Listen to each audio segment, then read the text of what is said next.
welcome into the pitch this week, everybody. So as you can see, it's just me and Tierney here today. Ty and Brock are off doing other summer things this weekend. They'll be back. We're going to probably do a show that'll come out on Monday, Tuesday, or Wednesday that they'll be back for, and we're going to have a couple guests on that show. Right now it's looking like Anthony Nussbaum and Tyler Hudson, and so that'll be good. We've been getting some requests to get some guests on the show, so we're going to be doing that for you guys. We know you all like it when we do that. But also, Ty and Brock are going to be gone at the end of next week for like 2 weeks because they're going to Europe. So it's going to be me and Tierney here soloing it for a little bit, which is fine. We don't like them anyway. No. But anyway, this will just be a short show. We wanted to put a pitch out this weekend because, I mean, they're fun anyway. And we know you guys like watching them. So obviously the first thing we're going to talk about here is the biggest news over probably the last 2 weeks, and that is these new bats. These are two of the three new regulation bats for the league. This guy is retired. The third one that we're getting, we haven't got it yet. I mean, it's on the way, but it's going to be basically just like these two. It's like wood replica. I mean, you can see they look like real bats, but they're plastic wiffle ball bats still. And the one that's still coming actually has a rubber handle, so that'll be cool, and it's like silver. But anyway, those are the three. It's on the website. You can find them if you want to get one for yourself or whatever. But I want to ask Tierney, how are these bats going to change the game? Oh, they're going to change a lot of hitting. I don't know if you guys can tell from this, but obviously they're fatter, like a lot. They're a lot bigger. And this one's heavy, so if you make contact, it's going to go. Especially with the new line moved in, it's going to be an offensive game. It's no longer going to be shutouts and no runs. It's going to be... There's going to be way more excitement. It's going to be a lot more excitement, a lot more runs. It's just going to be better. But, I mean, look at this yellow bat and look at the wiffle ball. I mean, the wiffle ball is almost... It's fatter than the yellow bat was, and pitching was getting too good. Like, it was just way too hard to make offense, and this is a change everyone wanted. So, I mean, it's going to be good. Just trust me. It's going to be really good. It's going to be good. But, I mean, there are going to be some losers in this, and the pitchers. Right. But, I mean, the good pitchers are still going to be good. Yeah, but they're not going to be as good. They're going to be more vulnerable. Yeah, but which pitchers in the league do you think are going to be, like, really exposed now? I would say the ones that were just kind of not at the top. Like, the Kyles will still be good. He's a good enough pitcher to kind of get around some of the new bat situation. But, like, maybe the Tyler Hudsons. That's what I was... James French. Kind of the ones that just kind of serve it up and hope for, foul balls. Right. Those ones. Those are going to get hurt because they're going to start making contact now because they have huge bats.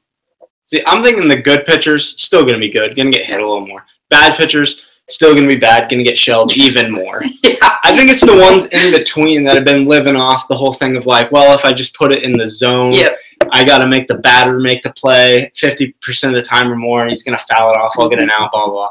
Now, like, I don't know. I mean, if you put it down the middle and it's not thrown very hard, the pitchers that don't throw very hard now, you're going to get shelled. You're going to get crushed.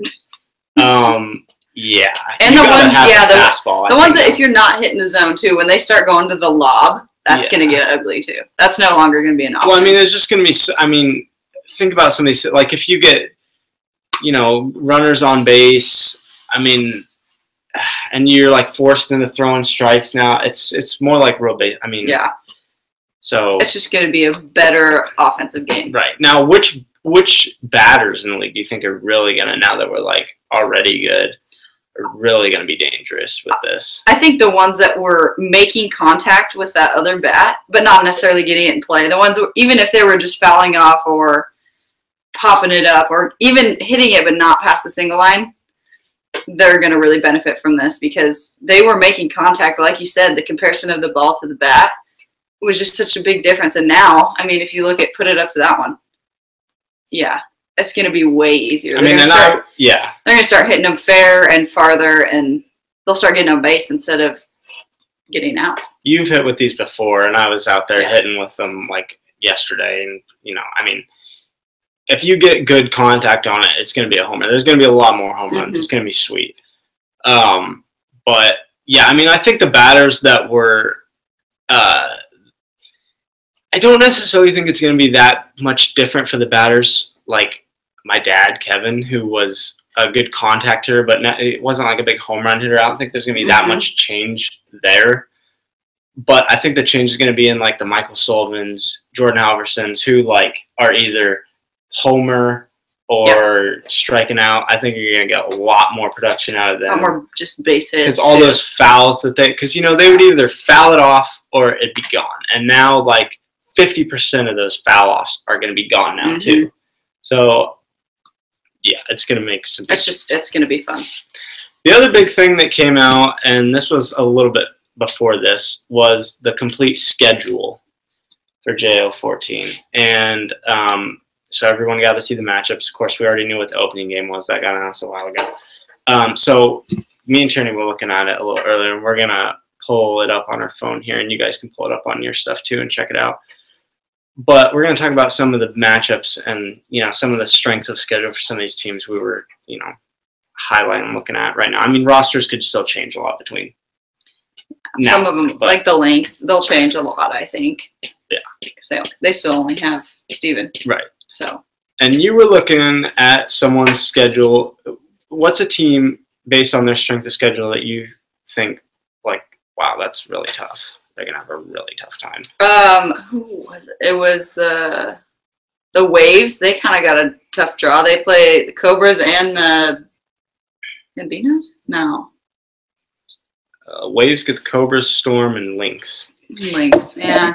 Well, it might not be as bad. I was thinking of the old Lynx, which would be tough. Yeah. You come into the league playing the Lynx and the Cobras, you're probably not going to go too far. But who do you think has it easiest? Easiest? See, to me, it's the Fog here. You guys should pull this up if you're watching this on your, it's on Instagram. It's on all the social media things. It's on the website too.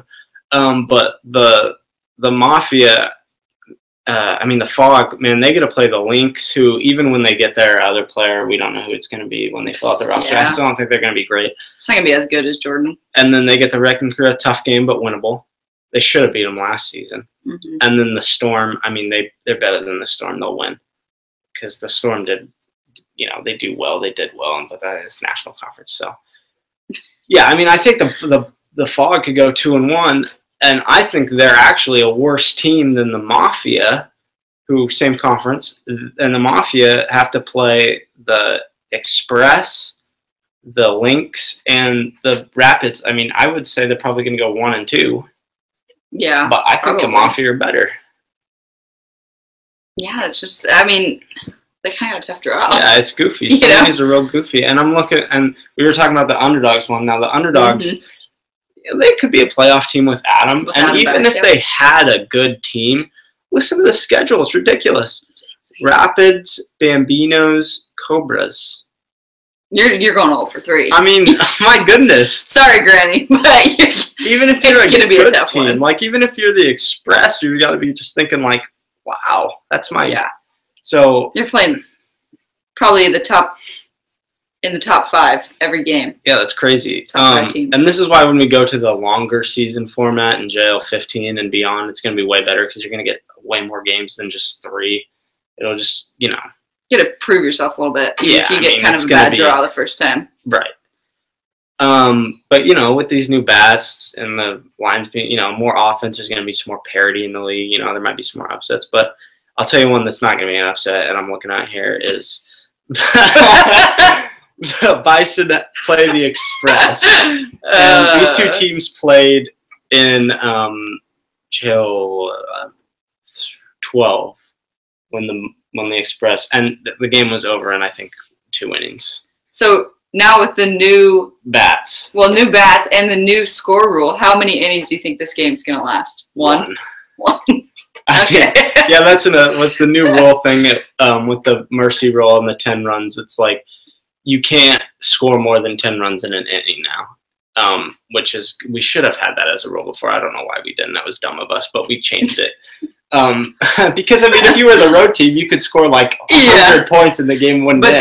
winning. Yeah, it the home was team goofy. couldn't do that. It was goofy. So now you know, there's none of that now. It's, you know, we're back.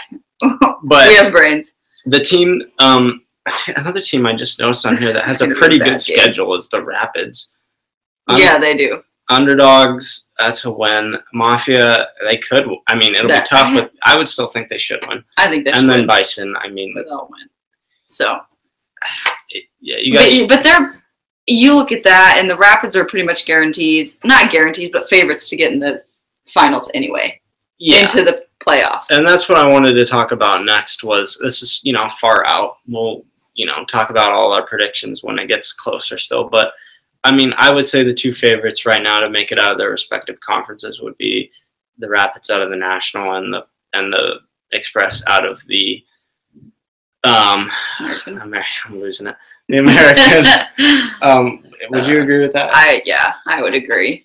I don't think just the way the schedule's set up too. I think those two are gonna obviously the Rapids. I mean obviously the Cobras too. They have a pretty good schedule. But they play the Waves. Well, they play the Wrecking Crew. That could go either way, depending on who's having a good game. And then the Underdogs, which is probably going to be a win as well. Are the Wrecking Crew going to make it in the playoffs this season? I don't know. I think they'll be on the cusp. They'll be one of those teams that's close, and it's going to depend on either scores or head-to-head, I think. Did you see a lot of comparisons with them and the Bambinos when the Bambinos made their debut in 12?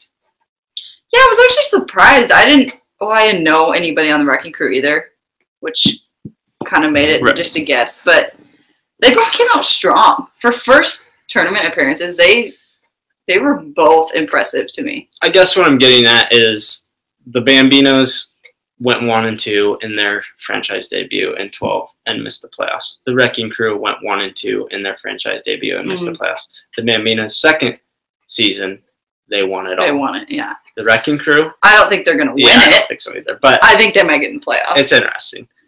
Yeah, the Bambinos, I'm looking at this. They could miss. They could miss the playoffs. And they're not going to have Nate.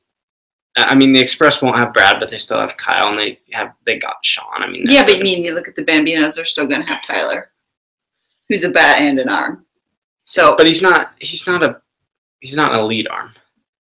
No, but I think he can get him through because who they play? Read me the three. Well, that's what it's tough.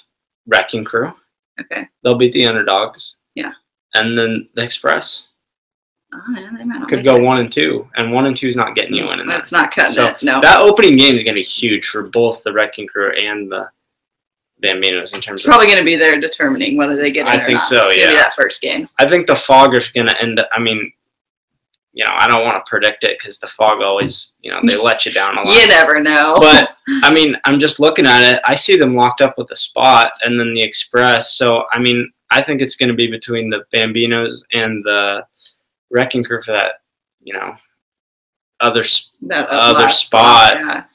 I mean, maybe the Fog take third, but there's basically one other spot I see. Because I don't think it's going to be Mafia with their tough schedule. That conference is just so good. You're going to have a couple teams that are good, not make it. That's how it is. And then the other side, you're going to have a team probably shouldn't make it. That shouldn't make it. Make it. Yeah. Maybe the conferences will even out someday. They're going to have to get some more teams. It's been a few seasons now. Yeah. So, I mean, it slowly is. We had Jordan switch over. That's true. So. You never know. Things can change, especially with the new season format coming up. That'll be interesting. It could swing totally the other way too. You don't know. It could. All right, I think that's our show. Hopefully y'all enjoyed it, and tune in. Gosh, what day did I say? Tuesday, Monday or Tuesday or Wednesday. One of those days. Sometime next week. One of those days. I don't know. We're gonna have some guests on, and they should be fun. If they're not, we'll kick them off. We're gonna ask them some serious questions. Yeah. And it's gonna be interesting. Ty and Brock will be back on that show. Yeah, so it might be a little better. No, I think we're better off without them. You can decide. All right, we'll see you guys later.